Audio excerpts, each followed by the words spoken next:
I'm going to work a few homework problems from page 161, 9 through 35 odd. We did several of these in class together, but I know some of you weren't here, so this just gives you a little sampling of how to do some of these problems.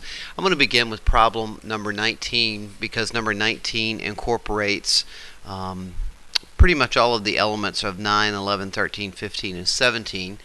First of all, notice that there is a coefficient of 2 in this problem, and then secondly, notice that we have to rewrite the expression as 4 minus x squared to the 1/2 power.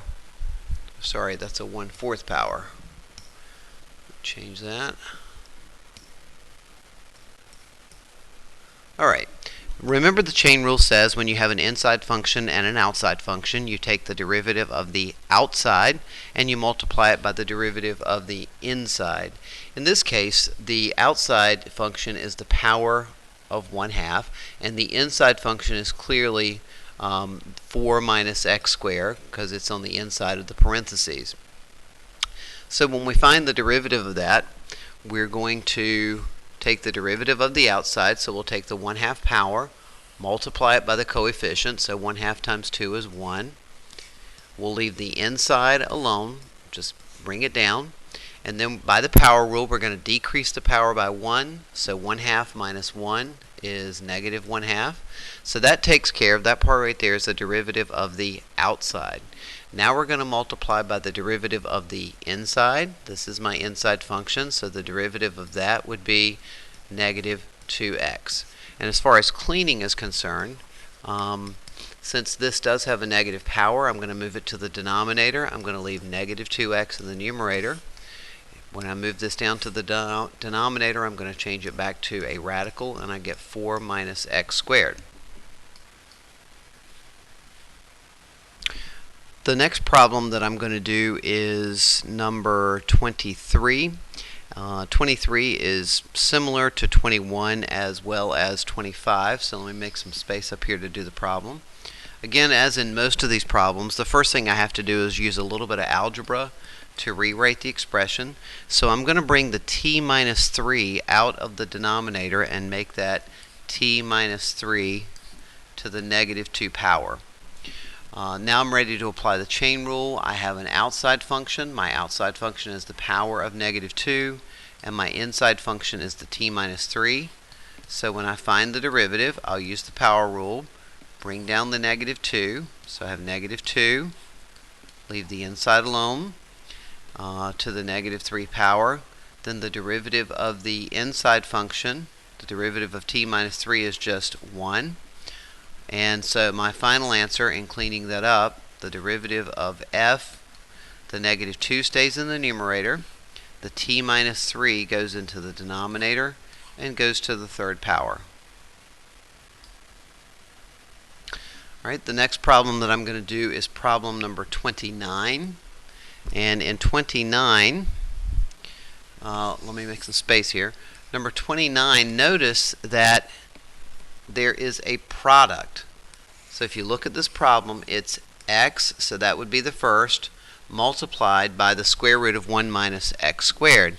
So it's a product rule, and while I'm in the midst of the product rule, I'll apply the chain rule.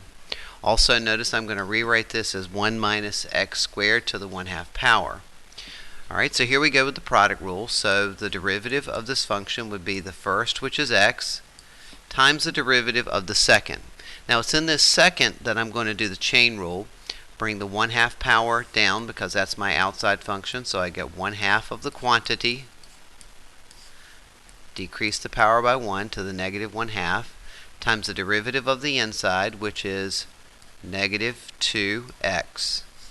All of that is the derivative of the first. I think I'm going to run out of space here. I'll move it down a little bit. Plus the second term, or the second expression, which is 1 minus x squared to the 1/2 power, times the derivative of the first, which in this case is 1, because the derivative of x is 1. In cleaning that up, let me change colors here. This 2 divides out with this 2. So in the numerator, I will have a negative x multiplied by x, which gives me negative x squared. this term or this expression is going to go to the denominator because it has a negative power, and that would be the square root of 1 minus x squared plus, in the second term, I have the square root of 1 minus x squared in the numerator.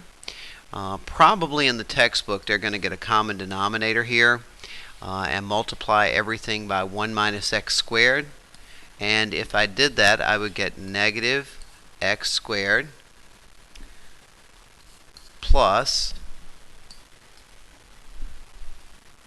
when I multiply the second term by 1 minus x squared, it just takes the radical off, so I'd have plus 1 minus x squared over the square root of 1 minus x squared. So now I can combine my like terms. Negative x squared and negative x squared gives me negative 2 x squared plus 1 over the square root of 1 minus x squared. So that's what I would do to get my common denominator. The last problem that I'm going to work here is problem number 35, and I'm going to get rid of or make some space on the board for me to do the problem. Alright, so let's tackle number 35. In number 35, I have f of v is equal to, notice that I have a quotient inside of a power. So one of the important things is to be able to identify, is this a quotient rule problem that involves the chain rule, or is it a chain rule problem that involves the quotient rule? Well, the way I'm going to make that decision is I notice that the power is on the outside, so that's the number one function, which tells me that first I would apply the power rule, and on the inside is the quotient rule, so that's the second thing that I would do.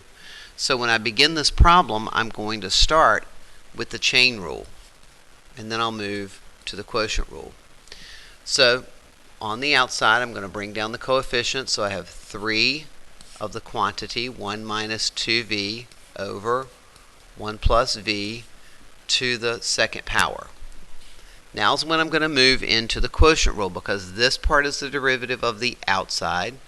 The derivative of the inside, the quotient rule, so we'll have down d up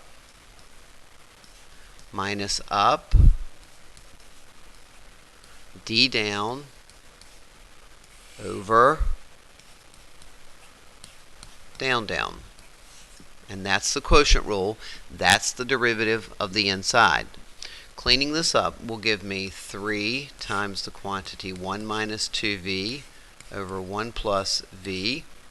In the second term, I will end up with, when I distribute the negative 2, I'll get negative 2 minus 2v in the numerator.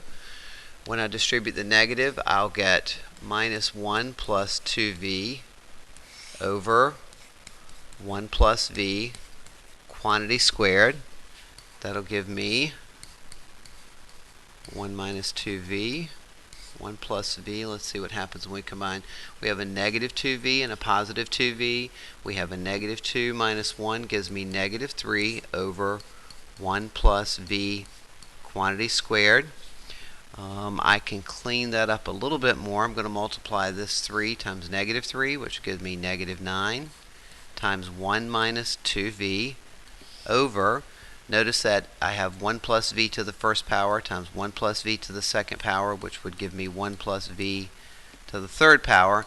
And as a last step, I could distribute the 9 and clean that up just a little bit more. So I hope this video helps you a little bit with your homework and how to handle some of these chain rule problems. If you take a look at, I believe it's chain rule video day 2 notes, maybe. I think it has some of these examples worked out that are a little bit more challenging, so you could take a look at that as some more help.